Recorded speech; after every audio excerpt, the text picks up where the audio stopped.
o ko nokku mawɗo to bange peinture cinkalɗo e Sénégal. Fakop Sénégal adani on sifaji certuɗi to bange peinture ngam cinkal galleji e nokkuji mon. Estico, yamanda, enduit, poussoir, pinceau jaaduɗe e jamanu taw fof koye prix mo tiiɗani. So tawi gonɗon koye maade kuɓeje mon ha e cinkal nokkuji mon ɓattoɗe Fakop Sénégal ɓerɗe moɗon ɓuuɓa. Amin jogui kala ko cohluɗon e fannu peinture nder e bowal. Amin paami oɗon jiiɗi ko yooɗi ko yoɓɓi ko yaadi e jamanu ko ɗum saabi min gardani on Fakop Sénégal beele beltoɗon. Jettoɗe min ko yaawi onon yiɗɓe sinkude koɗorɗe mon ngare cuɓaɗe ko yooɗi to Fakop Sénégal. Amin desani on toon fawru kala couleur ngare ko yaawi tawon min toon to VDN Sikam Mermoz. Amin kuccodiri e restaurant L'Endroit min goɗɗani juma o walla jokkodiron e ɗi numéro ji 76 630 60 walla 76 630 61 walla 77 904 69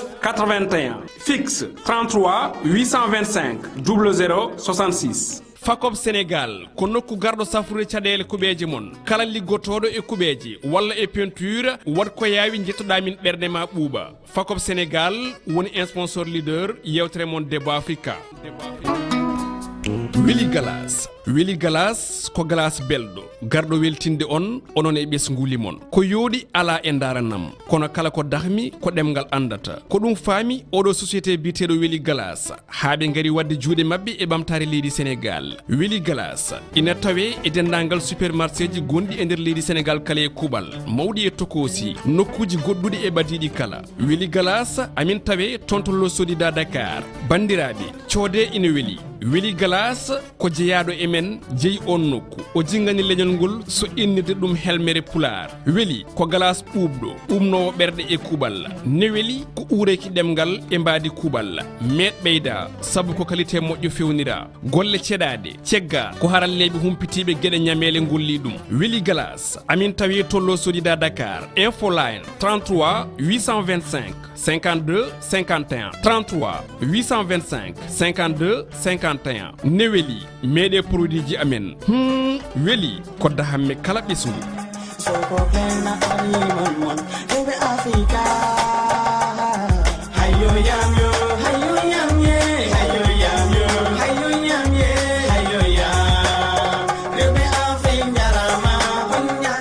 assalamu aleykum bandiraɓe yeɓiyankoɓe Piindi TV caggal jettuɗen Allah en juuli Mouhamadou Thioubado ɓurɗo windere en jetti jinnaɓe men en juurima papa men wasil men Nourdine Hammadou Aliou gorko mo Daara Halayɓe en dewre makko en juurimo ɗon dendagal seremɓe Fuutankoɓe e kuuɓal en jetti Allah kadi hande nde hokken cellal hokken cofɗal ha mbawɗen arde joɗanade ɗo bandiraɓe e jonde men nde kewɗen joɗanade bandiraɓe e kala saaha taw ko émission meɗen Pottamlamo émission meɗen Debbo Africa mo gowɗen joɗanade bandiraɓe hande kadi Allah waɗi hawre 8 mars enen fof eɗen gandi 8 mars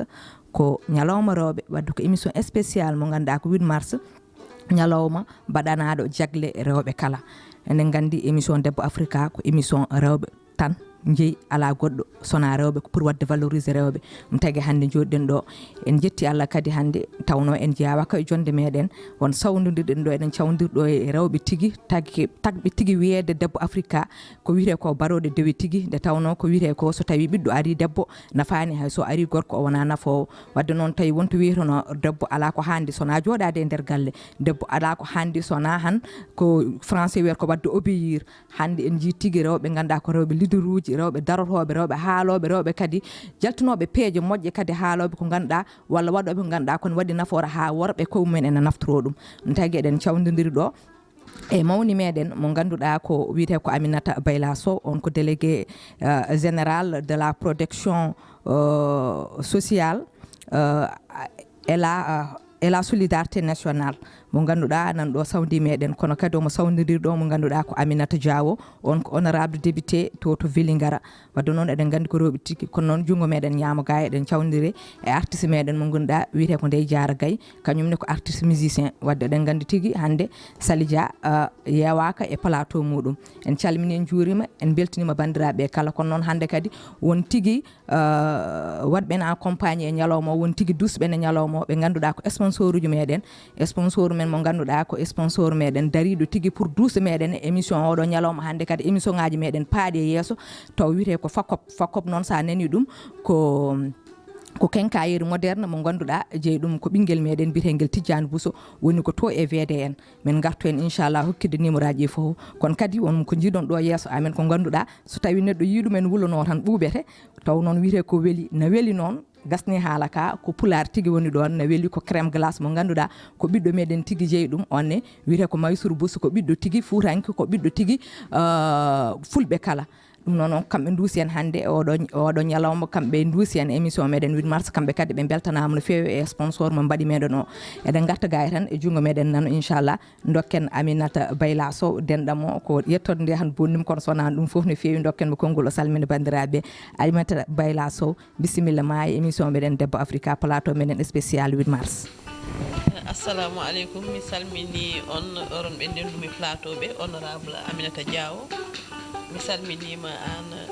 Sali mi salminima no fewi mi salmini kadi artiste meɗen o mi salmini kamɓe fof mi salmini kadi yeeɓoɓe émission mon 8 mars oɗo mbeɗa salmina inniɗo en Tidiane Bousso machallah gorko dariɗo ko on ko joom gallam ko neɗɗo moƴƴo mi salminimo kadi mbiɗen duwanoma kadi ko dillata ko yo Allah waɗi hen barke yo Allah ɓeeɗo uddide ha yaw ha yimɓe ɓuura hejjen ko neɗɗo moƴƴo mi salminimo e kañ mbeɗa welti kadi invitation mbeɗa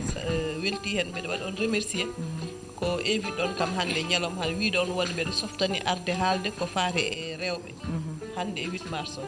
jarama Allah jarama a jarama seydi Sow a weltanama wadde garen honorable député Aminata Diawo bisimilla ma e Piindi. jarama Sali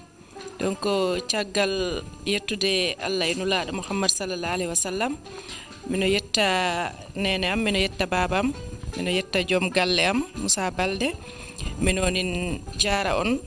onon ɓe Piindi TV woni e directeur o ha e onon foof gabbiɓe e makko ɓe minonin salmina kala ɓe hande ɓe ndendumi plateau o woni délégué général ma grande sœur Aminata Bayla Sow minonin jarama an Sala présentatrice o minonin jara artiste meɗen donc mino jara kala jooɗiɗo e plateau he e kala ƴeewoɗo Piindi TV minonin salmina ɗum mino jara ɗum. A weltanama debbo pullo honorable wadde noon mi ara ga e junggam ñaamu mi tawa ga e artiste meɗen gana mo ganduɗa ko nde jara gay a salminama a juurama bisimilla ma e plateau men. ɗum noon ko noon tigui assalamu aleykum debbo pullo Debbo Africa salimata Seydou Dia debbo mo anen liduɓe mi salminima kadi mi juurimama kadi ha no feewi caggal no jettuɗen Allah julde Mouhamadou ya Rasulullah en jetti nene baba kadi en jetti kadi sernaɓe Fouta kala en jetti kadi machallah jam galle o kono gawɗo Moussa Dia jaw fodde jam manore en calmini baaba meɗen hono Abou Diop machallah Seydou Mamadou Sall en calmini dendagal kadi bandiraɓe julɓe hande no wiya ko ñalawma rewɓe Africa mi salmini rewɓe tidɓe dariɓe ɗo ɓe jooɗiɓe ɗo ɓe hono machallah Aminata Seydou Sow mi salminima ane wonde Aminata machallah debbo mo Kolda mi salminima kadi mi juurimama onon kala on calmina on juurama wadde hande noon Salimata Dia weeɓata taw ko hande ko ñalawma rewɓe jeeyi inchallah weeɓata gonga Seydi Gaye weeɓata en calmini kadi bandiraɓe men worɓe sawdiɓen ɗoɓe par ce que eɗen gandi kalɗo jooɗiɗen alay saago ɗo debbo jooɗi foof alay saago gorko jooɗo ɗon eɓen mbaɗana men kolli belɗi machallah e kala bas belɗo ɓe calminama ɓe juurama en calmini kadi ardiɓe galle ɓe woni no kewmi wiide ni so neɗɗo naata e galle yo rewe damal bandiraɗo gorko Daoudou Moussa Dia salminama o juurama ko noon tigui mawni ko Haroun Moussa Dia ha to Burkina Faso en calmini en juurima directeur général Kawab Samba Diop ko mabɓe tan dewrata hen calmini dendagal personnel Piindi en jejjitta noon yeeɓiyankoɓe meɗen ɓe ganduɗa wonɓe ɗo e leydi hay caggal leydi nde tawno eɗen gandi woni kewmi wiide ko so tawi entaɗo walla muyno ami ha gamdi yoodi tan ko yummiraɗo tigui jagga e balaɓe ɗe wadde noon so Piindi yeehi yesso caggal nde wadɓe ɓe mbaɗi ɗum ko kamɓe tigui yeeɓiyankoɓe jettin ɗum ɗon Allah jarama ɓe jarama mbeɗa arta gaye e Aminata Bayla Sow denɗam emin jiiɗi andude holko woni délégué général à la protection sociale à la solidarité nationale holko ɗum woni e Pulaar holko ɗum firti. namɗo kam no ɗo noon ko satti haalde e Pulaar nde wonno min jibinami ko Dakar moni ko Dakar kono mami endu so wiyama délégation générale tan firti ko ganduɗa koko resda structure go ko délégation générale à la protection sociale et à la solidarité nationale firti ko kala ko faati e protection sociale kala ko faati e solidarité nationale ko minon poti ɗum hay samin mbaɗani ɗum directement ko minon poti ɗum wadde organisé ko minon poti yewtade ɗum ko nder ɗum ɗon min mbaɗi stratégie nationale de protection sociale firti ko stratégie kala holno yimɓe jiiɗiri stratégie protection sociale holno waɗirte kadi hol waɗoɓe ɗum holko watte hen pour wawa yaade les moyens ko ɗum woni délégation générale aɗa andi haade wo délégation générale à la protection sociale à la solidarité nationale waɗe walla nde wattede président Macky Sall ko programme national de bourse de sécurité familiale o fuɗɗori gadi ko garɗo o wi wonde konko o yi wonde won deñɓe ene cafro ene gotto ne kirto ne kaccito kono wonɓe ganduɗa ene jooɗi ganduɗa ngala ko ganduɗa ne adnaɓe wurde e ndimagu mabɓe te kadi budget état waɗani lawol yimɓe wooda ɓe ganduɗa ne dañi hen ɓe ganduɗa dañata hen ko ɗum o addi bourse de sécurité familiale o waɗi ɗum ganduɗa kala gonɗo mo ganduɗa liggaki e bureau ji ala moyen ala nangono état itta konko o namdo état yo ittu hunde e budget o tottaɓe ɗum ko ɗum woni programme budget ko ɗum woni programme phare gonɗe e délégation générale ɗum ɗon ko solidarité nationale ko protection sociale gati ɓe ganduɗa ngala haydara gadda ƴeewa kaɓe cohli a tottaɓe kaɓe cohli aɗa walla ɓe aɗa waɗa ɓe encadré beele ɓe ganda wonde kamɓe ɓe jeeya koye wuuro ngo ɓe jeeya koye leydi ndi ɓe ganda kadi holno neɗɗo rewrata ha ummo e caɗele muɗum ɓe gaddane kadi haalis mo ganduɗa aɓe mbawi ɗum sodde hunde kaɓe ñamata wona foof kaɓe cohli fof mais au moins wooda ko nafi ɓe mais surtout formation batteɗe e nder hen ɓe mbaɗe encadré ɓe ganda min wona wonde mbeɗa woni e milieu mbeɗa waasi hande tan ko min wonta hankkadi dañde ɓe kolle lawol holno ɓe mbaɗa haaɓe jalta e difficulté ɓe balle kadi ɓe pewjana ɓesgu mabɓe ha ɓesgu mabɓe wasa wurde caɗele ɗeɓe guuride kamɓe ko hen min goni ko stratégie oɗo wonko woni nder hen noon ko heewi kamɓe mbaɗa solidarité nationale o kadi ko hen jeeya e foof mataw mi wasa jurnude mais eyyi ko noon c'était juste beele yimɓe ne ganda par ce que hewɓe ne nano ɗum kono gandani holko ɗum woni walla holko jooɗen ɗan ɗon surtout mi yawti enen fof eɗen gandi hande mbiɗen ni gonɗen koye 8 mars noon ko ñalawma rewɓe tawde ko ñalawma rewɓe men jewti ko ganduɗa ko ene nawori rewɓe kadi kane nawora rewɓe yesso ɗum woni eɗen jogui toɓɓe tati toɓɓere meɗen premier ko yewtidde e banggue éducation par ce que enen fof eɗen gandi éducation jeeyi ɗum ko debbo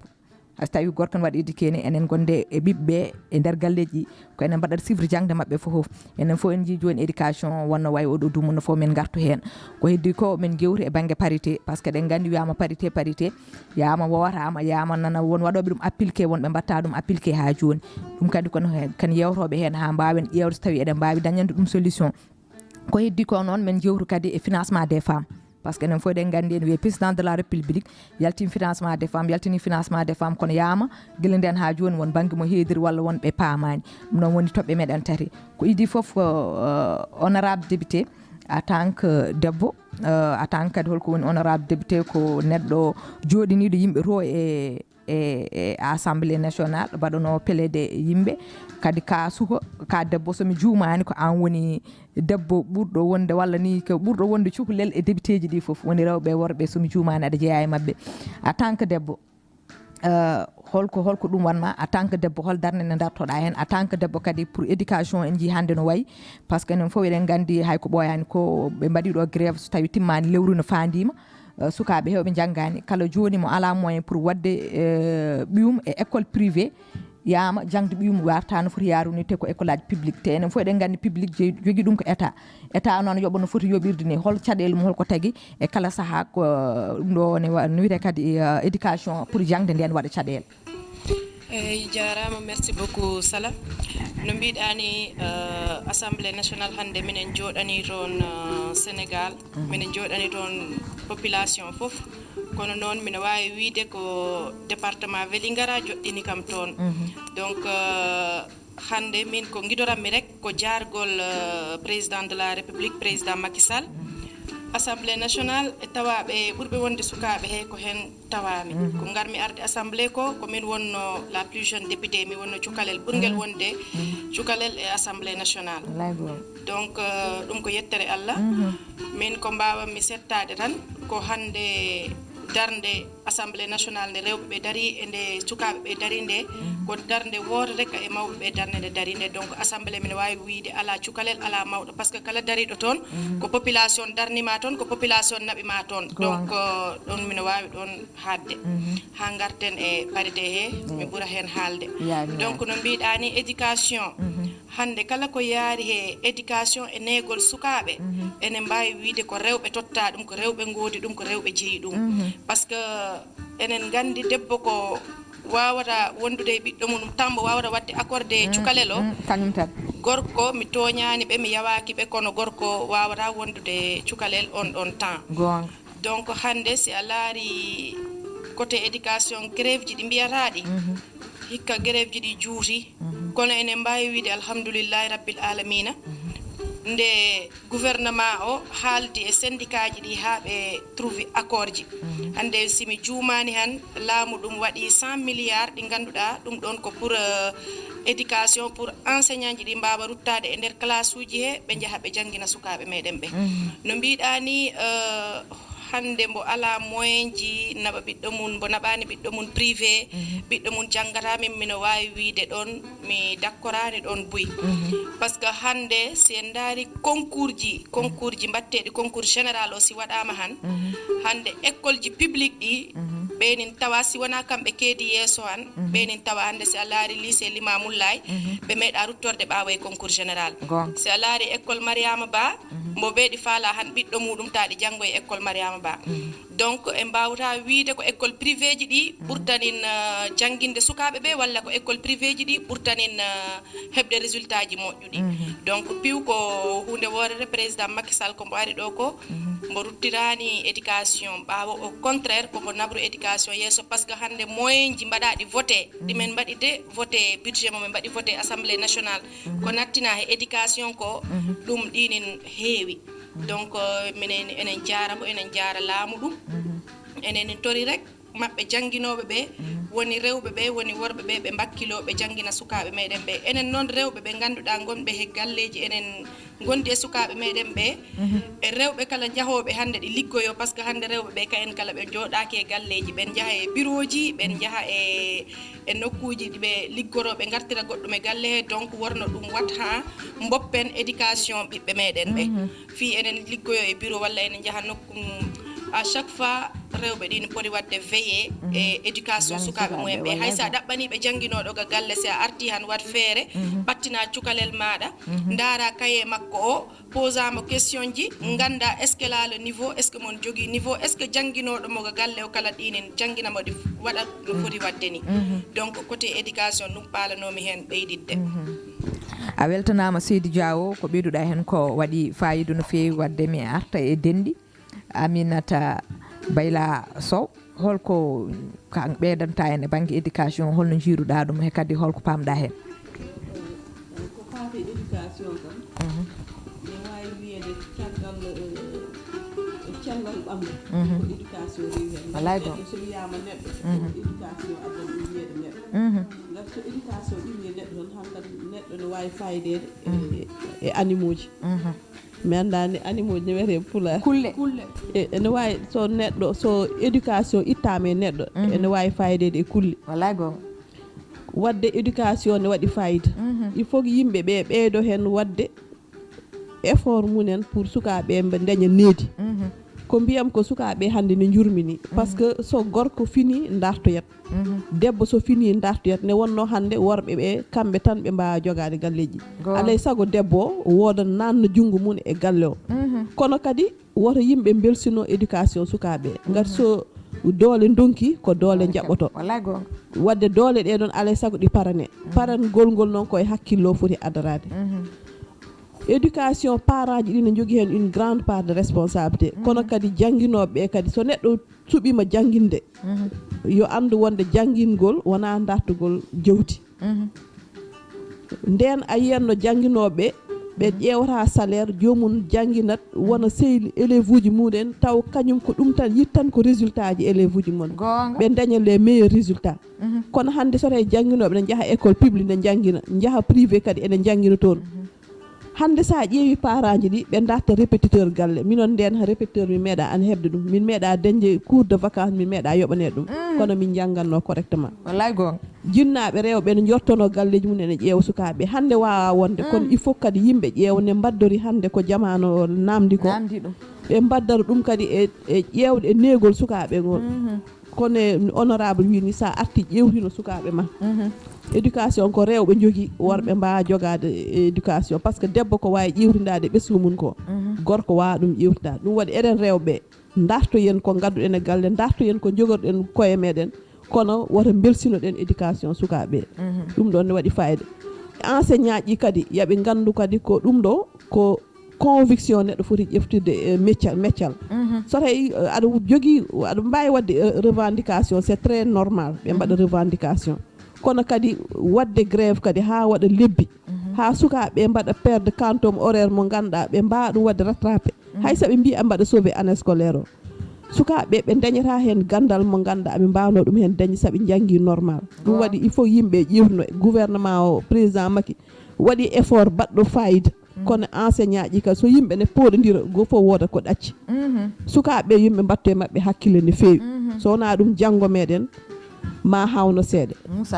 Moussat no fewi machallah Seydi Sow Seydi Diawo on mbaɗi développé no fewi e toɓɓere nde kadi mboɗo sikki bandiraɓe ma keeɓe hen nafoore no fewi woni no mbiɗani tan ko jangde woni neɗɗo caggal nde o jibina tan ko jangde par ce que tawi neɗɗo janggani haydara o wawa wonde haydara o wawa firtude wadde noon enen parent ji ɗi oto ko mbiyata ko oto jawen wadde démissionné yen mbaɗa suivre jangde sukaɓeɓe ko gon guere fuuji ɗum kam so wiyama noon tan faari hankkande e banggue enseignant uji kono enseignant uji ɓe gandu kamɓe aussi koɓe parent ji kamɓe ko aussi monema foti jogui ɓiyum wadde noon so tawi jomum keeɓi foti heɓde ko yo mbaɗ feere jangguino sukaɓe no hanni par ce que wona moon foof jogui moyen ƴettude ɓiyum ne waɗa ɗum école privé wono mbiɗa ni joni jangguina joɓa to école ƴetta galle jangguinowo aɗa yoɓa ɗum kadi hayso vacance yonti au lieu poftoɗa foftata ko aɗa continue aɗa ƴetta to e vacance uji ɗi he kadi cours uji par ce que enen gandi fof ene hande jangde ko financement mawɗo namdi te ɗum foof eɗen mbawno enen foof hewɓe e meɗen janggi koye école aji publique kono hatta gandal ngal joguino ni guel hanki hande janggoɓe e école aji privé ji ngala ɗumen wadde noon enseignant uji yo gartir haggillaji mumen no fewi ganda kadi ko jangde woni neɗɗo te kadi jangde jeeya koye neɗɗo te so tawi jangde welsinama hono so ndenaki leydi ndi yatirde ko caggal ɗum noon mi ara ga e nde jaara gay dokka en dande inchallah beele bandiraɓe ene mbawa weltorade ɗum bisimilla premier morceau meɗen inchallah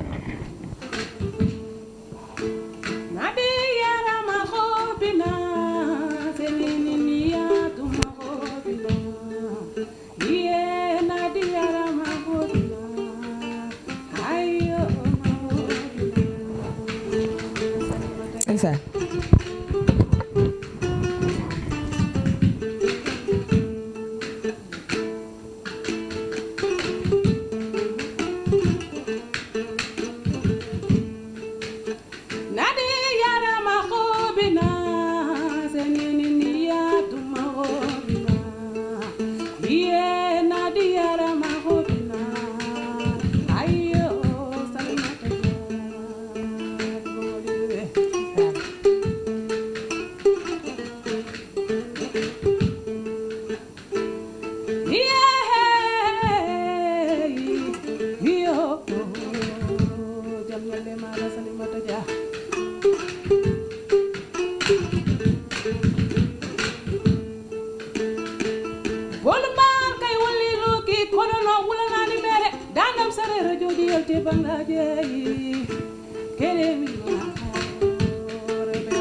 rewɓe dariɓe saliɓe yoware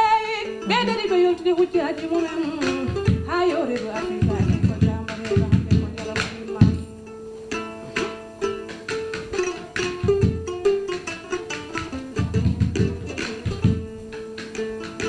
salimata jawo jawo jawo ha yewte ko jambaro manmatoyo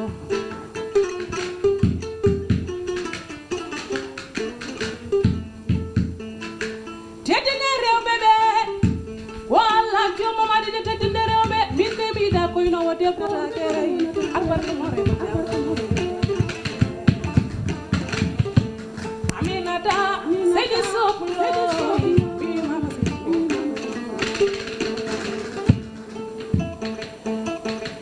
kono noon mi noddiide bobulo jottaɗo hayo aminata mi wimama seydi bala ayayi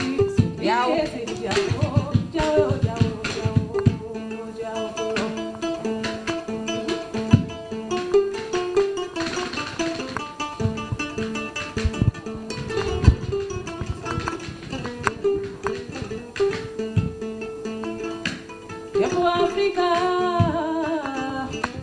debbo africa ka jamaro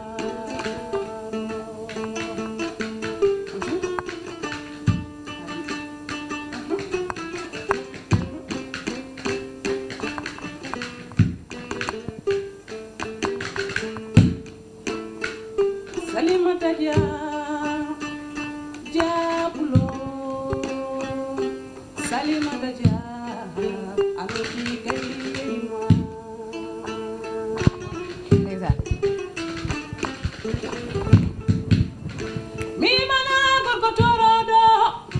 samba ngari jama hayo tijjani buso koye waɗi fodde waɗi manore gorko yo mayo siwol sare wuro baydalaye tijjani seydi buso onon masur belli buso hayo sababu o fof ko saka samba abdoulomakayi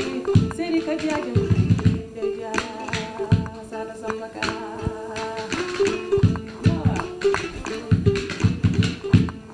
tijjani buso sombaɗo yimmamara welto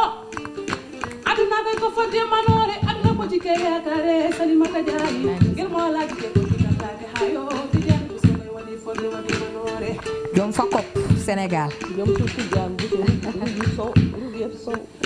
jam fakop Sénégal njaay tijjani buso seydi jeynaba jami oy doroɗam kaynowa tijjani seydi buso Seeri Ruggu Sow chéri rugi sow merci seydi rugi seydi sopulo pulla koreja tijjani dakaru njaay kay nandumayi kono Sénégal njaay fogo nanduma kono caggal inaɓe nanganduma seydi buso saga samba abdoulomakayi wolima saga penda hamsa seydi buso hayo ketodega ndeysaan nane kamyo ketodega dega are ajidi ketodega mene yimana nane Piindi TV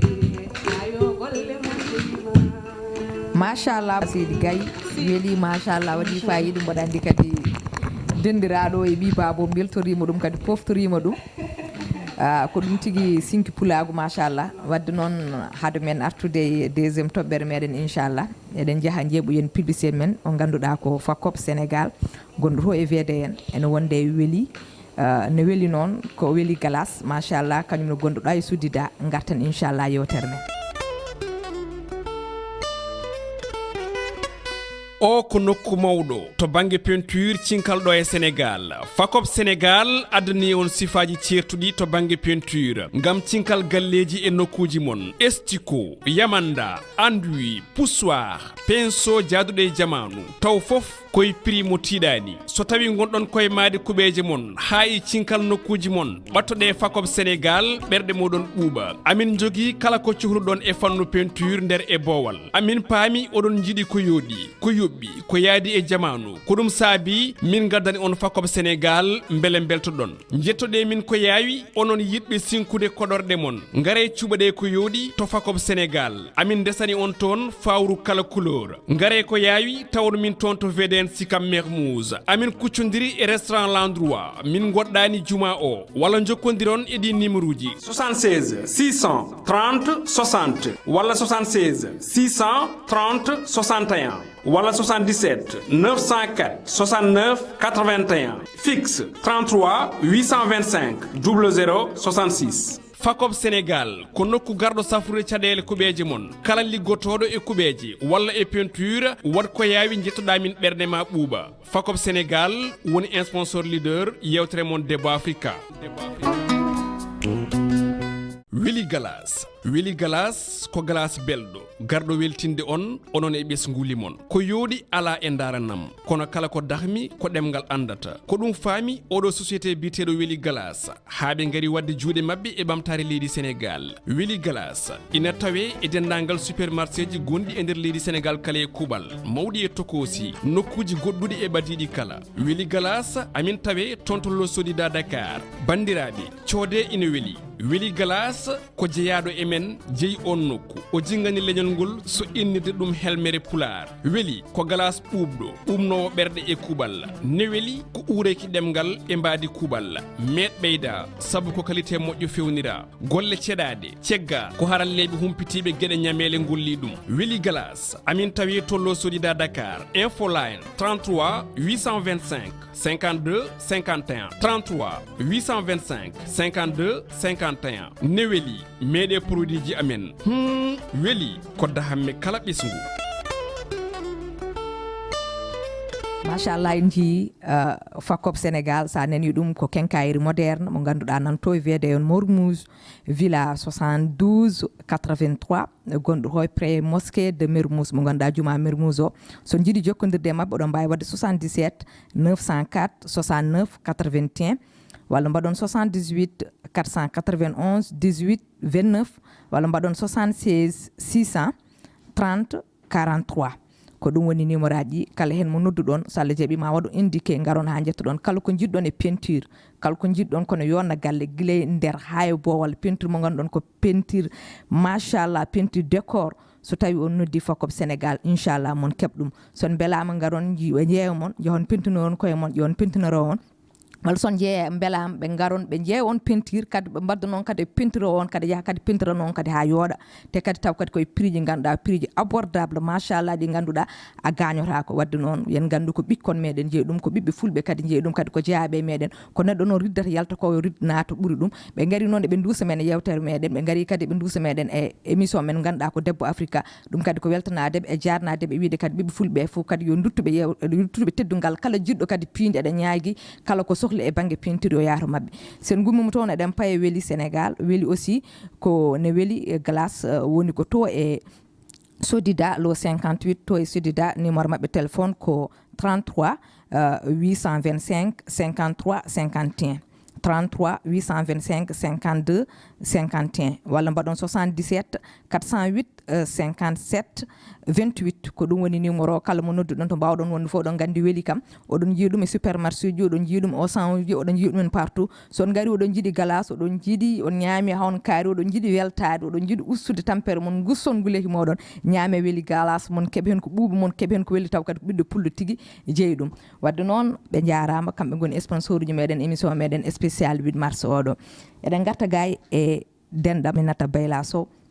eɗen gaare toɓɓere nde ganduɗa ko toɓɓere parité so wiyama parité noon wiyete maaro ko potal debbo e gorko hewɓe noon e Sénégal ne mbawi taw paamani cikkata maaro potal debbo e gorko ngal ko wiyede guila e galleji ɗi ha e golle ɗe kono noon en sen paami parité wona ɗon wiyeten ko potal debbo e gorko so tawi debbo e gorko ne liggodo e entreprise eɓe poti fodde tawde koɓe liggotto ko gotum ɓe pota salaire aji ɓe pota fonction ɓe pota fof tawi gandal mabɓe ko gotal diplôme aji mabɓe ko gooti potal ngal wiyata ko so tawi ko wayno poste uji gaddama so tawi gorko heeɓi yo debbo heeb anji noon so tawi wiyama parité yama ni samori gilande en parité o addama kono noon en jiimon ko ngakki hen surtout élection ngaji local ɓennuɗoɗi en wawi taw won département uji wabɓe ɗum appliqué kono won département uji ganduɗa mbaɗa ɗum appliqué en jii ko worɓe tan mbaɗa hen walla rewɓe so tawi woodi mbaɗede ko 3e position walla 4e position holko kalata e ɗum ɗon e ko puɗɗortomi ko haalande bandiraɓe ko parité wonani wona haɓade diine o ngati hakkunde debbo e gorko faade e diine faade e dewgal ɗum kam ko laamu ala ko debbo fof ne jogii hakkille famde wonde joom galle o ko on woni kilifa muɗum so yettima galle muɗum waɗa ko debbo foti wadde ko ni sunna haaldiri ɗum ni hakkunde ma e joom galle ma so wiyama parité ko faade e ko faade e liggey ko faade aussi accès ne wawi wiyede aux services sociaux de base so wiyama wonde gorko ne foti wawde safrade dañde IPM ɗiɗon debbo kadi ne foti wawde dañde ɗum kala ko ganduɗa laamu ne waɗano gorko waɗan ɗum debbo kala to debbo par ce que nden ne wano wiyede par exemple liggey ne woodi yimɓe mbiya wonde yo gorko o ƴefta debbo taw ko debbo ɓuuri janggude walla ɓuuri harjinde hen ɓuuri handude hen ko gorko ko ɗum wiya yo itte so debbo e gorko darima enen cohli hunde ne ballirta gorko o daña ɗum chance mo gorko dañi on chance debbo foti dañde ko ɗum wiya wadde yimɓe ganda parité oɗo wonani haɓade diine o ɗum ne moƴƴi yimɓe foof ganda ɗum ko heddi ko kadi président Macky Sall ne wawi wiyede o yeehi hen ko waɗi fayida gati nde Abdoulaye Wade woni ɗo nde haala ka haalanom loi o ne fotno ɓennude assemblée ɓennani toon kono président Macky Sall ari nde ko o newni ɗum rewi assemblée aɗan ko konko jogui majorité so ɓenni assemblée ko konko wela ɓenni assemblée guila ɓenni noon ha hande wonko waɗa hen wonko ganduɗa kadi ene manque hen aɗan hunde foof so fuɗɗima kesum alay saago wona ara tan feewa ne foti fewir ni kono yo yimɓe gandu kadi wonko waɗa hen ko won jaɓɓe baɗɗi fayida baɗade hen ko faare e élection ji ɓennuɗi ko parité o guila e liste o investiture o liste majoritaire liste proportionnelle sa waɗi gorko a waɗa debbo sa waɗi debbo mbaɗa gorko noon wiya liste uji ɗi ko noon foti waɗe ne waɗi kadi galleji ɗi ganduɗa walla guure ɗe ganduɗa kam ɗin miiɗa hen haalde ko heewi gati ko ɓen ko diine o kamɓe ɓe mbi ko diine yahate toon e ko ɗum noon ɗum yaade kono ko noon liste uji ɗi ko ɗum waɗira ko noon waɗira so yeehi kadi ha yimɓe gañima kadi ene poti fawde conseil ji ɗi kadi ne haaldira e bureau o ni kadi ko noon foti waɗirede so waɗama gorko waɗe debbo so waɗama debbo waɗe gorko yo yimɓe ko foti nanguede hen woni président Macky Sall anneye makko mo jogui hen o yo yimɓe gandu ɗum te kadi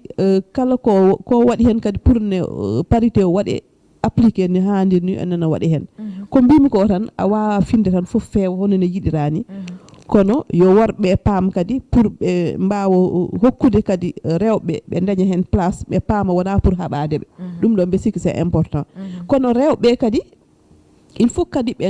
daña kadi ko worɓe dañi ko par ce que sa wi wonde aɗa yiiɗi wonde to gorko woni ɗo yaraw an aɗa jogui ko gorko o jogui ko faare e jangde yo rewɓe gummo jangga jangude nde sa wino wona jangude école tan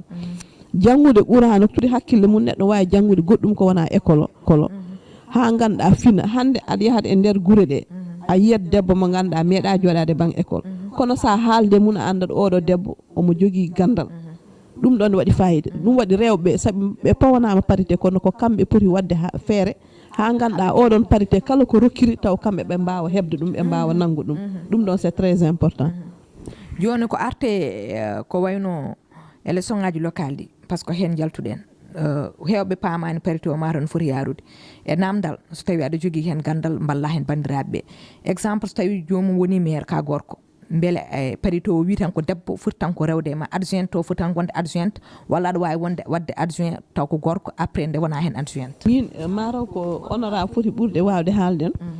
kono min wonɗo ganduɗa par exemple ala parité yimɓe mbi ko parité o ɓe kalani haala maire o so woni gorko walla so woni debbo wiya tan ko liste so bureau ne fawe so gorko fawama debbo yo fawe ana bureau sene fawe tawat ko maire o waɗama élire ha gasni maire o so woni gorko so bureau o fawama premier adjoint o ne wawi wonde gorko debbo aɗan wadde woni maire gorko premier adjoint gorko ɓe mbi ko wonde texte o laaɓani ɗon no fewi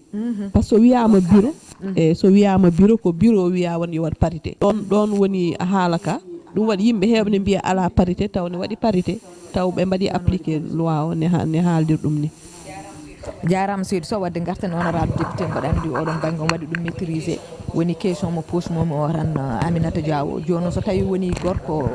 o woni maire o ari o waɗi adjoint makko gorko o waɗani adjointe makko debbo beele koye lawol makko woni walla pari o rewane ko parité wi ko. jarama en fait tokoram ko haali hen ko kay mi halta ko ɓuuri hen par ce que mbo haala ka ha ka laaɓi observatoire national de la parité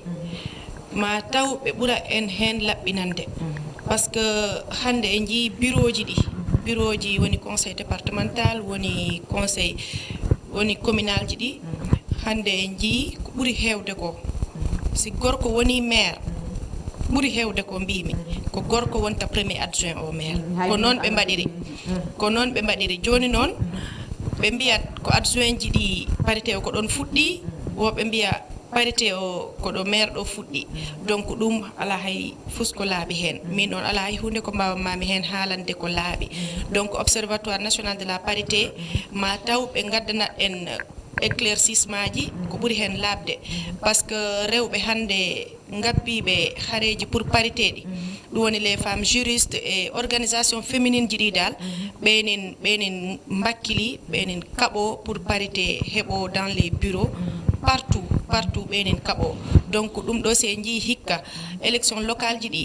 e bureau ji he e jii woodi bureau ji kewɗi ɗi ganduɗa parité nattinama hen waɗama appliqué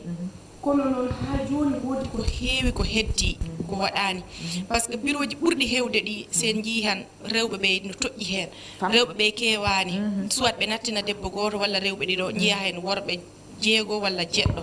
donc ene mbawi wiide parité o e côté élection locale ji ɗi ha joni e bureau ji he ko fuɗɗode gonɗen mais en niveau o dal siwa ha joni ɗi manki ko heewi par ce que minen côté amen to si a laari han ɗi woodi bureau ji ɗi ganduɗa ala hay debbo ko worɓe rek gon hen gorko o ko maire adjoint ji ɗi fof ko worɓe ala hay debbo goto mo ɓe nattini hen ɗum ɗinin heewi mino jara noon au passage ɓe ganduɗa kaymen kamɓe ɓe mbaɗi respecté parité o ɗi woodi bureau ji ɗi ganduɗa ɓen ɗon mbaɗi respecté parité o ko wayno par exemple mairie Kolda o mo ganduɗa ko Elage Mamadou Diaw Mamboy Diaw waɗi ɗum dirigé on ɗon bureau makko o kay mo waɗi respecté parité o par ce que rewɓe ɓe e worɓe ɓe fayda kamɓe poti e bureau he donc on côté ɗon on ɗon enen jaramo mais woodi bureau ji kewɗi ɗi ganduɗa vraiment ɓe jaɓani wadde rewɓe e nder bureau ji he te noon si a laari han élection hande rewɓe ɓe ko mbawi hen wadde ko mino wawi wiide worɓe ɓe mbawata ɗum wadde onon jareten élection wona ko rewɓe ɓe mbattani han ha liste gagnant on liste yaha ha gagnant wona ko peccugol gueɗe rewɓe ɓe boppe ɓaawo worɓe ɓe pecca ɗum hakkude mabɓe ɓe mbaɗa minimiser rewɓe ɓe donc il faut ko worɓe ɓe gokka rewɓe ɓe han teddugal ngal ɓe poti hebde e peccugol gueɗe sabuna ɓe gandi han min de assemblée nationale min wawi ɗon settade par ce que ko oɗo législature ɗo tawami min wawi settade rewɓe ɓe assiduité mo ɓe jogui e assemblée o gargol mabɓe gargol rewɓe ɓe e ɓangol parole prise de parole e baggol défendre budget ji ministère ji ɗi e baggol défendre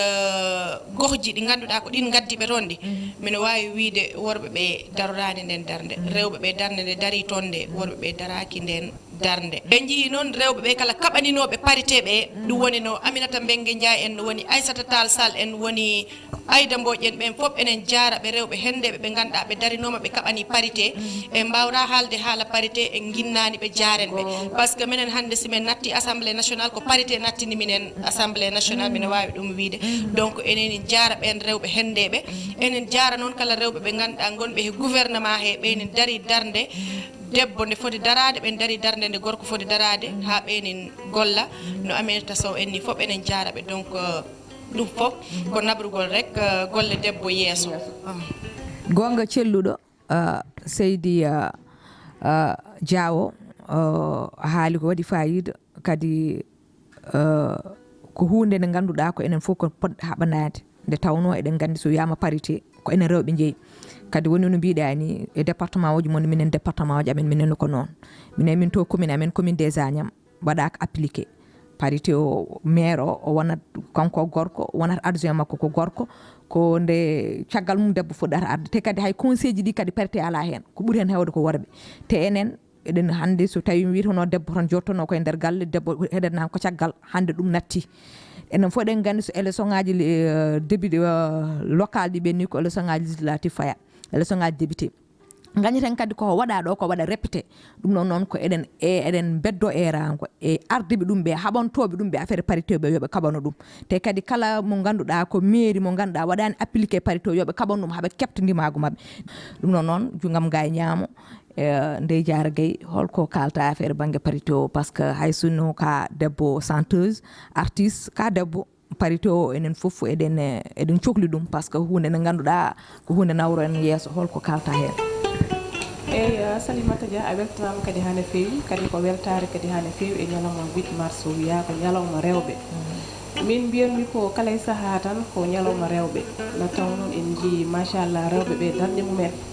kadi e aduna Allah fof machallah e katantagal mumen e wonde kadi jamireɓe mabɓe ko mbiyatmi ko tan parité o kam ko foti yajde kono mbiɗa ni saabu hande kam ko haalte ko fof ene wayno kamɓe honorable ɓe ɓe kaali ɗum hande kadi a haali ɗum enen kam kalten ko heewan hay so tawi kadi nalankoɓe kam alay saago kadi mbaɗiɗon hen ɓeyɗo ɗon kadi yitade e koye meɗen comme no mbiɗa ni kala e saaha enen rewɓe eɗen foti waɗde feere jiyane koye men e kala ko watte saabu wiya ko parité wadde foti ko yajde foti ko yajde ha moni kala kadi yeehi hoore muɗum kono parité so yaari bandiraɓe ko moy noon kono enen kala eɗen foti yiide e koye men saabu ko mbiyatmi ko tan mbaɗa ɗum ɓeɗo kadi wadde encouragé rewɓe ɓe taw noon kadi jagguɗen ɗo ko noon enen kam ko wiyete ko enen jooɗiɓe ɗo fof no andi darde mum ene yiiya darde mum kadi ana anda e banggue parité o banggue kadi darde mumen wadde on encouragé tan no fewi wadde encouragé kadi moni kala enen fof ken rewɓe jarama a jarama Seydi Gaye wadde machallah eɗen garta e toɓɓere meɗen sakkirinde nde ganduɗa ko financement des femmes so wiyama financement des femmes noon ɗum kam nawori ko gondoro solidarité national o woni Aminata Bayla Sow wiyama président de la république hande duuɓi yaltini milliard uji pour sabamde rewɓe kono rewɓe hewɓe mbiyanma ko min jiyani surtout minen waɗo politique ɓe hay sa yeehi Fouta ɓe mbiyanma ko minen min jiyani financement o donc ɗum ɗon holko kaltoni ɗum beele wondi ko yi rewɓe ganda hoto ndewata ha keeɓa walla ko ɓe fawre e juuɗe mumen ardiɓe département uji ɓe goni ɓe ndewnata lawol walla holko woni caɗele holko tagui financement uji ɗi rewɓe yettata ko rewɓe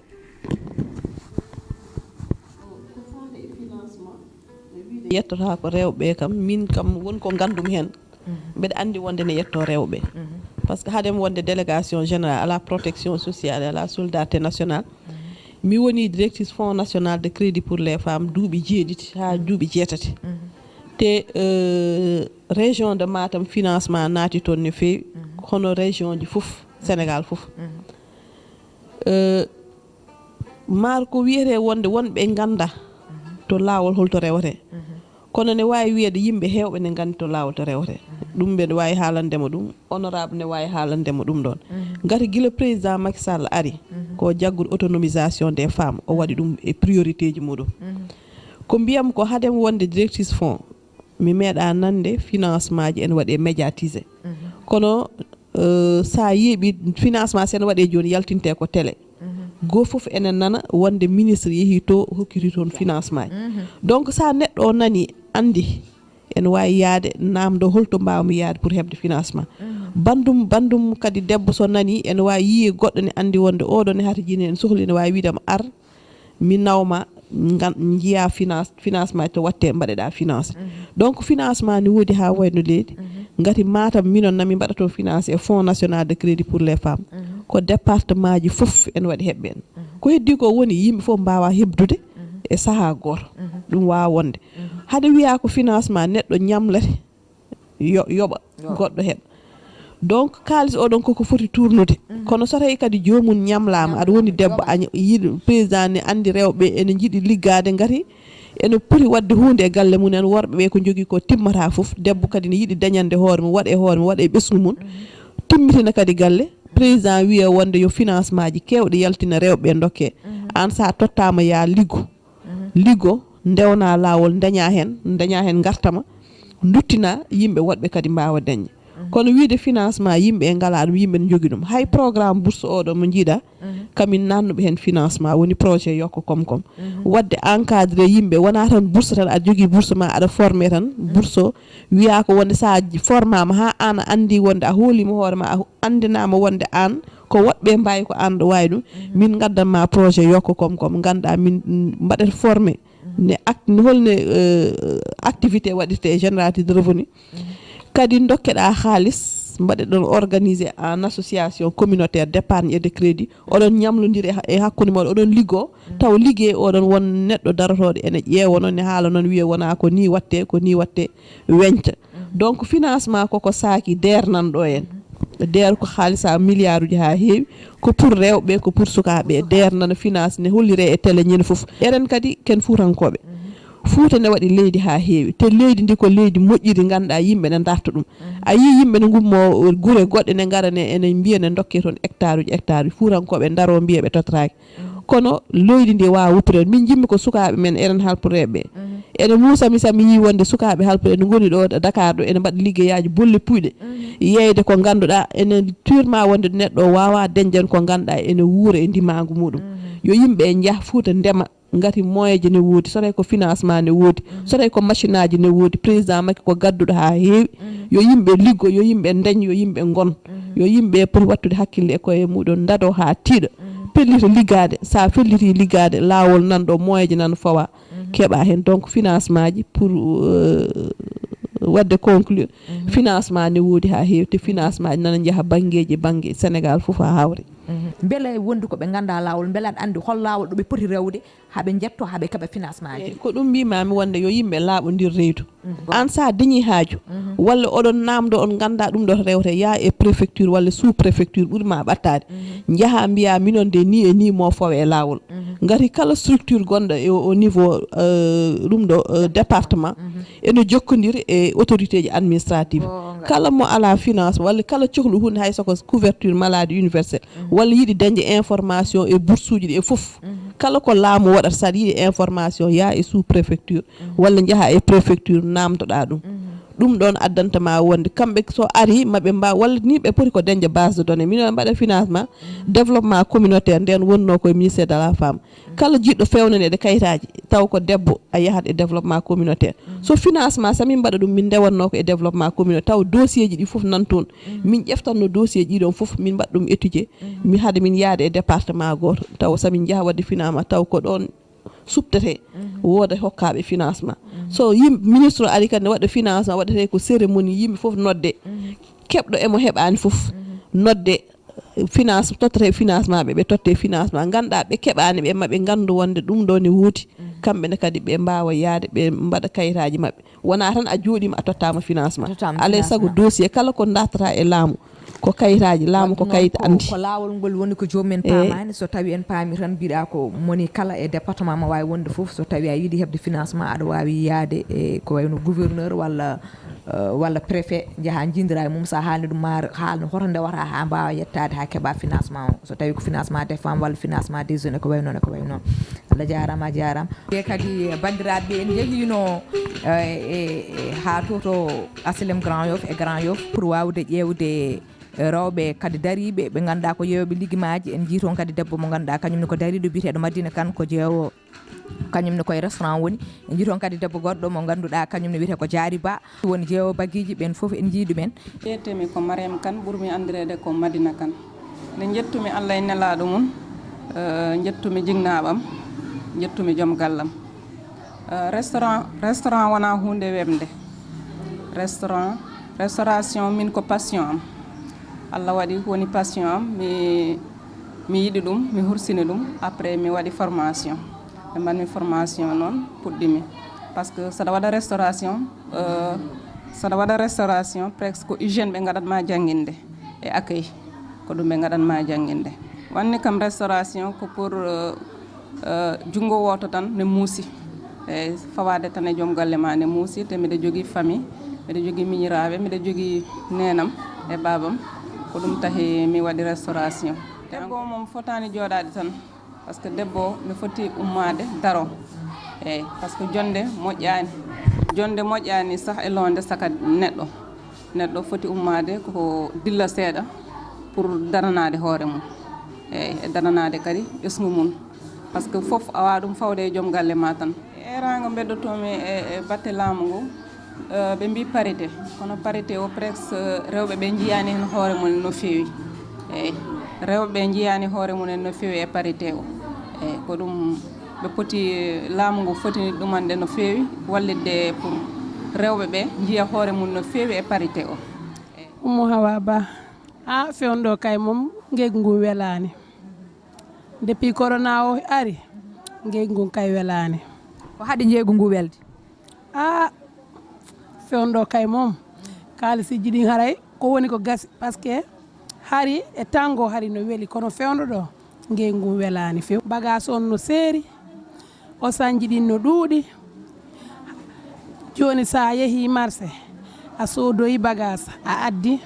a hibbi ɓe yahay osam ɓe sooda ɓe hewtataga ɓe natta hewtude ga joni ko bagage on kadi iwata ton hino seeri sa addi nafo woni gotun dal fewndo ɗo mom yallawlan ɗo change jama o min tori laamu ngon kadi yo wallito jama o par ce que fewndo ɗo sar nden hino change moƴƴano a joni minen komin ñagotoɓe ko yoɓe wallumen bagage on ɗuyto si bagage on ɗuytike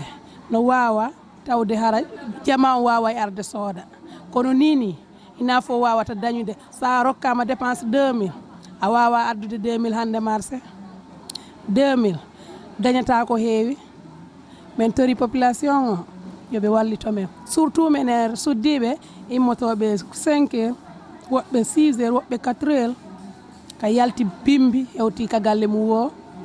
e 20 heures 19 heures 20 heures mi salmini mon hani fewi mi juurima moɗon mi wi mon kadi bisimilla min jaari diallo ko min dari ɗo mbiɗa yewtida e moɗon eyyi jeeygu ngu parfois ina weela parfois kadi ina metta koɗo ɗum noon tagi ɗum ko leydi ndi no wayirnede joni haalis ala kadi ko dañɗa foof ko ƴeewoyta koko ñamminirɗa ɓiɓɓe ma aɗa andi mo ñammina mo ƴeewa ko ñammin sukaɓe kam yahata talata sodoyde comcen ɓorno talata sodde borode talata sodde haydara ko ɗum noon tagi marché amen o may lolo allah mbaynigu mbeɗa wi tan yoɓe mballu rewɓe tan yoɓe mballuɓe ha no fewi rewɓe ɓe par ce que heɓe jurmini ɓe ngala doole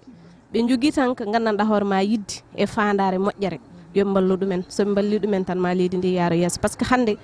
ɓe mbi ko cukalel woni foof de kono kadi rewɓe tokson kon e rewɓe mawɓe ɓe yoɓe balluɓe soɓe balliɓe tan ma leydi ndi yaaro yeeso honorable député aɗa jogui ko ɓeyduɗa hen eɗen gandi hankkadi ko dokkono ɗen hojomaji puɗɗima hubde garen gudden yewtande ha saaha goɗɗo donc min ko ɓeyditanmi hen ko heewani par ce que sa hettima délégué général ko haali ko mbo haali ko laaɓi te min onin wawi mo settanade nde ɗo de mbo wonde délégué général mbo arino département Vélingara ko namnomo toon ko gokkirgol financement ji o noddi kam téléphone honorable député min onin ara janggo département moɗon pour tottirgol financement ji rewɓe ɓe ɗum noon ko à travers développement communautaire ɓe mbaɗanno ɗin financement ji mi tawama mbo ardi kala e ministre de la femme ɓe gokkiri financement ji ɓe gokki rewɓe financement ji ɗum ɗon kalan ɓe tawi kam département Vélingara donc ɗum komo haali ko mino wawimo ɗum settanade ɗo plateau donc mbigol rek président Macky Sall waɗi kaales kewɗo e financement des femmes enen jii ɗum peut être kono mbiɗani rewɓe ɓe jawani famde hongol lawol ɓe ndewata pour ɓe keɓa ɗin financement ji walla rewɓe ɓe jawani famde si ɓe keeɓi ɗin financement ji han hono ɓe mbawi ɗi gollirde ha wonan nafoore ha ɓe mbawa yobde ñamande nde ɓe keɓa ñamande ɓurde nden par ce que tamit sa okkama ñamande si a ala formation mo ganduɗa a wawat liggorde kalis mo tamneɗa o ko mbawɗa rek ko ɓanga kalis o jaaha codoya jasner beso ɓornoɗa walla jaaha ɓanga kalis o eyyi walla jaaha ɓanga kalis o mbiya mine joguino ñamande ɗo boutique fata mi yoɓoya nde ñamande taw donc il faut que les femmes d'abord soient formées il faut que ɓe keeɓa formation minen noon hande goɗɗo ko sohli financement yo ɓurta minen rewɓe Fuladu par ce que rewɓe Fuladu onon gandi minen ɗo min gonɗo ko frontiére minen komin ɓuuri andude ko commerce hande min mino wooda e nde ɓiyirende jawɓe hande enen gandi ɗon ko jeeygol won ɗon rewɓe ɗi giwa to giwata yo e nder aduna ɗi ne gara ɗon ɗi gadda marchandise ɗi cooda marchandise ɗi naɓa donc minen rewɓe amen ɓe koɓe ɓuri sohlude hannde ko mbaɗegol formé ɓe mbaɗe formé ensuite ɓe gokke financement ɓe gokke kaales ɓe mbawa wadde golle maɓɓe ɗe no haniri kala koɓe mbaɗi financé rewɓe ɓe ɗinin famɗi par ce que debbo kañ ɗi humini ha ɗi tiiɗi dafa bañ gacce debbo yiiɗa gacce yiiɗa toroyade yiiɗa ñawloyade président accani rewɓe ɓaawo donc hande kala makko kala ɓe mbo heedni yeeso ɓe woni ministre ji woni directeur généraux ji woni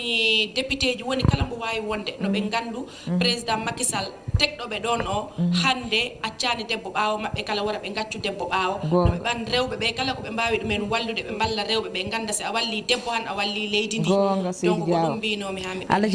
jarama honorable député maaro ko dokkonɗen hankande hojomuji kuuɓi wadde noon de jara dokka meɗen dande seeɗa garen gudden yewtere nde ha saaha goɗɗo.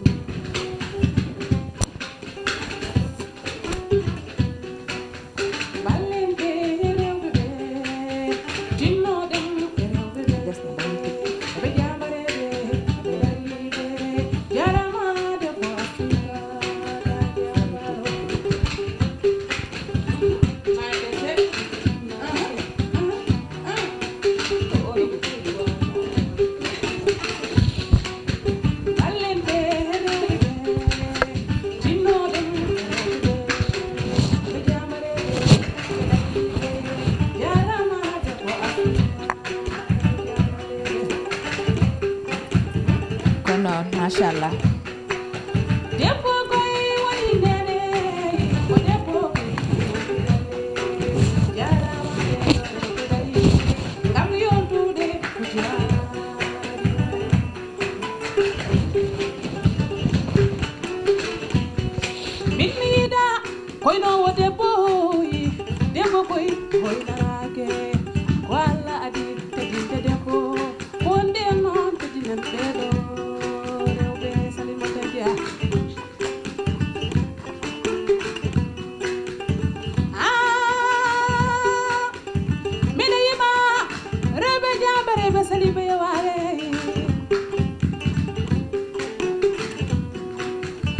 sabi pini 4 heures du matin e ɓe jiilo ɓe dañi saɓe dañi ɓe gattire ɓesruji maɓɓe rewɓe koyɗene usine aji rewɓe koyɗene bureau ji rewɓe koyɗene école aji gaccandalama rewɓe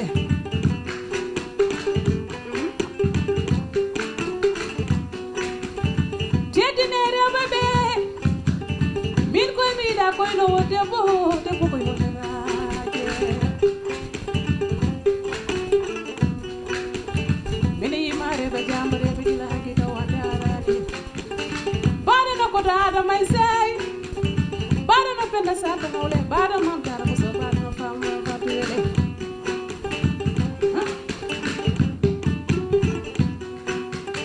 yerima farmata kay molo borom Canada ka jambaro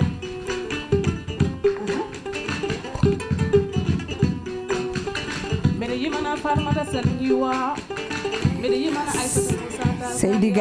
Gaye Allah jarama jarama ɓe mbi ko dokkonɗen hankkande hojomaji kuuɓi wadde dokken dendi vite fait hay sinno ko 1 minute Aminata Bayla Sow o koygol ma mbaynigo garen gudden yewtande ha saaha goɗɗo a jarama a jarama honorable ko haali ko tan président Macky Sall machallah waɗi hunde foof ko mbiyam ko président Macky woppani hay goto woppani hay nokku sami wi woppani hay goto ko guiley miskineɓe ha e imamuji ha e sernaɓe ala mo ɗacci hay goto o woppani hay nokku wona ndema wona taliji wona courant wona foof gaynako foof ala ɗo ɗacci nokku foof mo waɗa hen holko wawi financement ji ɗi foof ko noon 8 mars o yimɓe ne mbaɗa fete rewɓe kono foti wonde ko ñalawma bilan ande rewɓe e hitande wotere nde hol kaɓe dañi hen ko ɓeydi hol taɓi tolni e taɓi jiiɗi yettade ɓe ƴeewa taɓi ko manki hen ko holko waɗi manki ɓe ƴeewa holne fewnira kono debbo kam ñande foof ko foti darade ko darde debbo ko foti wonde ñande foof rewɓe yo goppu hakkille e éducation sukaɓe ngati sa firti te ɓiye firtani wodane ɓiye waɗi way kono an gurdam ma a bonni gurdam ma a bonni gurdam ɓiye yo rewɓe ɓeeɗo daɗade yooɓe dartu jewdi yaɓi ndeñ ngalu kono yaɓi ndeñ kadi ɓesgu mo ganduɗa ene gondi e needi ko ɗum jimmi noddude e rewɓe yo mbatten hakkille no fewi Allah jarama a jarama mi weltima e invitation ma mi salmini Daouda Dia en Harouna Dia en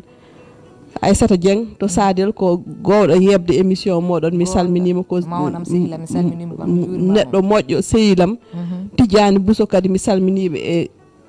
Mansour Bousso mi salmini kadi Rugui Sow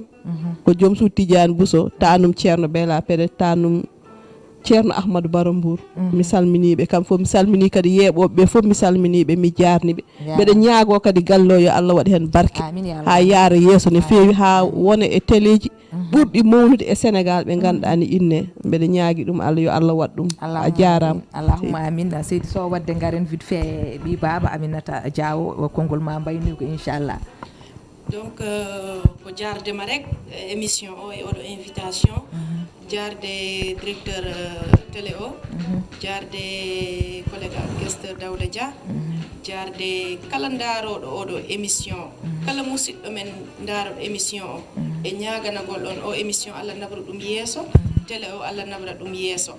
wattu mo gonaɗo o kalan ko wattu Daka Medina Gounass donc enenin ñaagoya Daka o gas e jaam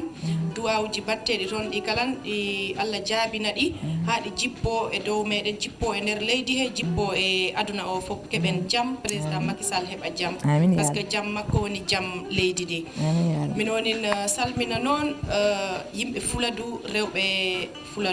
Kolda rewɓe département Vélingara rewɓe département Médina Yoro Fula kala to debbo jooɗi min wonin salmina ɗum sabuna ɗon ko rewɓe jambareɓe gon ɗon min wonin salmina ɓe min wonin jaraɓe min wonin du'anoɓe min ñaaguiɓe du'aw ya Allah nabru yeeso mo be golle ɗe nangi ɗe ya Allah nabru ɗe yeeso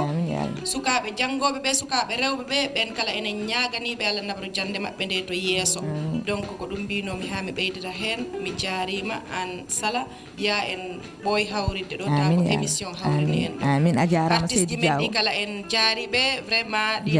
weeli e ɓernde donc Allah nabru golle mabɓe ɗe yeeso mabɓe kala ɓe keeɓa financement ji kewɗi ha orchestre ji ɗi ɓeydo amin ya Allah nde jara gueyi konngol ma mbaynigo dokkonɗen no fagimoji kuuɓi beltima kadi hande feeri émission gonga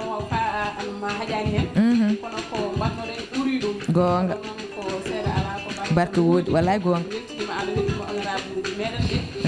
jettaɗude jettuma e metti Allah kadi sababu baɗɗo ha gandi ɗo hono Rugui Baba Yessal hono chéri Baba Abou Diop salminimoɓe salmininoɓe ganduɗa kamɓe nanguiɓe jara kala e saaha o baɗo noon Sada Samba Ka kadiade mi salmini ɗum mi salmini Tidiane Bousso ene wonde Massou Belli Bousso en calmini Hamidou Law kala mi jiɗe Thiaray Taw machallah kanen ko jaggonɗo nde jara kala e saaha ɓe o mo ganduɗa woni Baba War Alassane Bawar mi salmini jiɗe Thiaray ko foof noon a eɗen gandi en jara koye kili bonno ane saabu sa ɗum jiitam mi kaƴa ko mbaɗa mi gonga Seydi Gaye min noon mi yetti Allah mi yettono noon kala en jetti kadi bandiraɓe men ɓe ganduɗa kañumen duusi en e ñalawma e spécial mo ganduɗa 8 mars taw ko émission meɗen debbo Africa mo ganduɗon ko ɓinguel moon badiraguel moon badiraguel moon dewel no kewmi winni Sali Dia debbo ma Agnam liduɓe lidu bani buuɗi sipatoreɓe sipata jaam li he waɗan ɗon wadde noon en beltinima fakkoɓe Sénégal mo ganduɗa woni to ko VDN Mermoz woni no mbiɗen ni waɗɗani juma Mermoz o kala mon jiɗɗo jokkodirde mabɓe no wawi wadde 77 waɗa 904 waɗa 69 81 walla waɗa 78 491 18 29 walla waɗa 76 waɗa 600 sa nani 600 noon ko 600 waɗa 30 43 ɗum ɗon ko fakkoɓe Sénégal mo ganduɗa ko quincaillerie moderne son gumum toon eɗen payi no weeli Sénégal no weeli galas ne mo ganduɗa ko ɓinguel meɗen jeeyi ɗum ko ɓiɗɗo Fuutanke tigui jeeyi ɗum ko galas mo ganduɗa kadi galas belɗo ñamde mo ganduɗa kadi so tawi a ñaami ɗum ka mawɗo walla ka cukalel fof ma yi hen hoore ma ɗum noon wiya ɗon tan minen kam min wonko min jii hen hande ɗum tagui duusi mine ñalawma o weeli no fewi machallah mo ganduɗa ko weeli galas woni ko to e